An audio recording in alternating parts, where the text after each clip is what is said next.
As a prologue to proving Kepler's first law, it seems appropriate at this point to review certain aspects of an ellipse. The long axis of an ellipse is called the major axis, and by convention its length is referred to as 2a. The short axis is called the minor axis, and its length is referred to as 2b.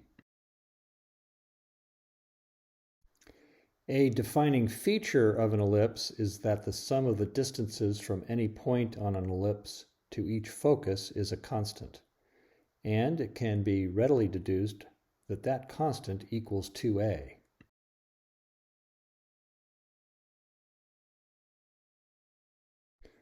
The relationships illustrated in the following two diagrams require no commentary.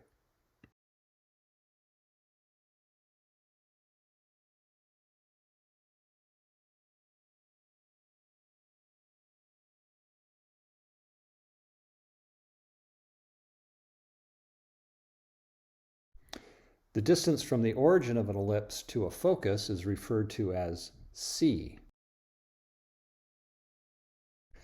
The eccentricity of an ellipse is defined as c divided by a,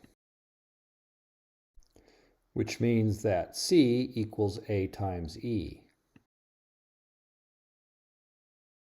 The point along the orbital path where the planet reaches its closest approach to the Sun is called perihelion. And the point where the planet reaches its furthest remove from the Sun is called aphelion. If the orbital path is in fact an ellipse with the Sun at one focus, it can easily be seen that the distance from the planet to the Sun at perihelion, what we will call d sub p, is equal to a minus a times e. Similarly, under such circumstances, the distance at aphelion, d sub a, is a plus a times e.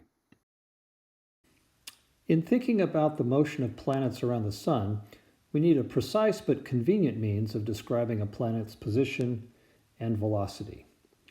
We are going to use the conventions of polar coordinates, but modify them slightly to suit our purposes.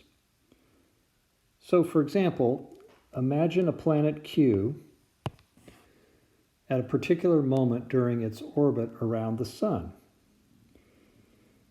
In the conventions of polar coordinates, we might call this vector from the Sun to the planet r.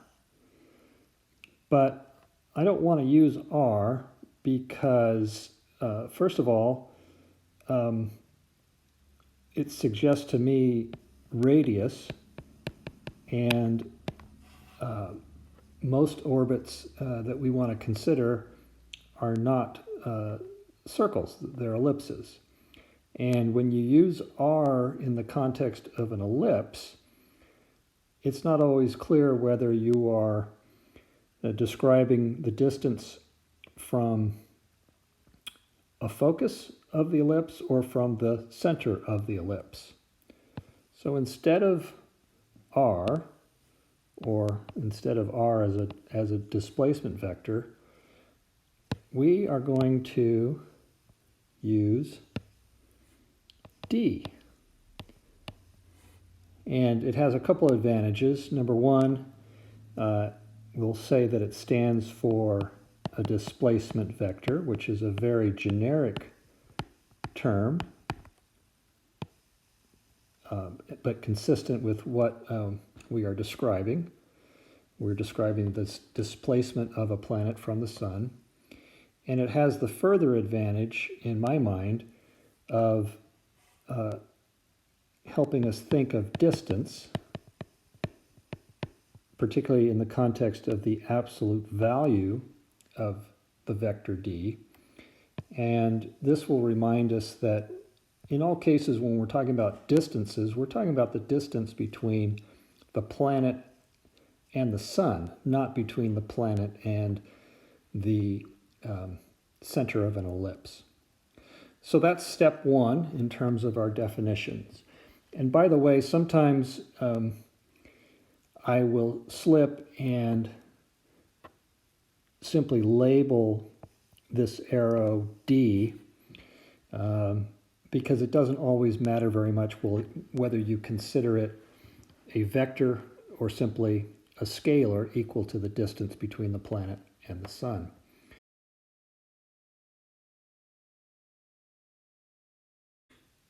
Now, if we imagine the path of the orbit of the planet, whatever shape it may take, if we imagine that orbit to be in the plane of our screen here, then we need one more coordinate in order to describe its position at any moment in time. And if we are going to adopt the conventions of polar coordinates, we of course need a reference direction.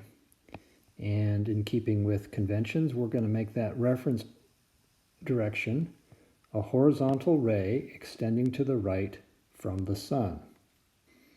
Now we can define the displacement vector not only in terms of its magnitude or absolute value, but also in terms of its angle theta with the reference direction.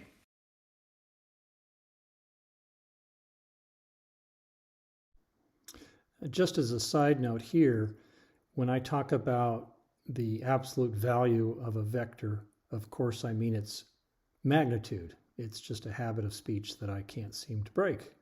So I hope that doesn't cause any confusion.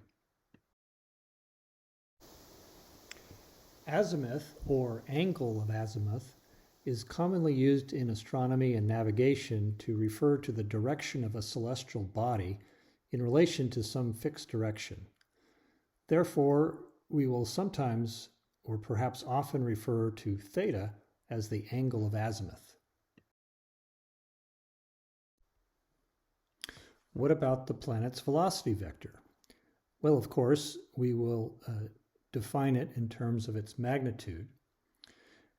With regard to its direction, we will want to specify its direction in one of two ways, depending on the context. First, we can specify its direction with regard to the reference direction, and that angle we will call alpha. Secondly, we will sometimes want to specify v, the velocity vector, in terms of phi, the angle that it makes with the displacement vector extended beyond the planet, as shown here. Notice that phi always equals alpha minus theta. Finally, when necessary for the sake of clarity, any vector associated with the planet at a particular moment in time during its orbit will be indexed according to the angle of azimuth, theta, at that particular moment in time.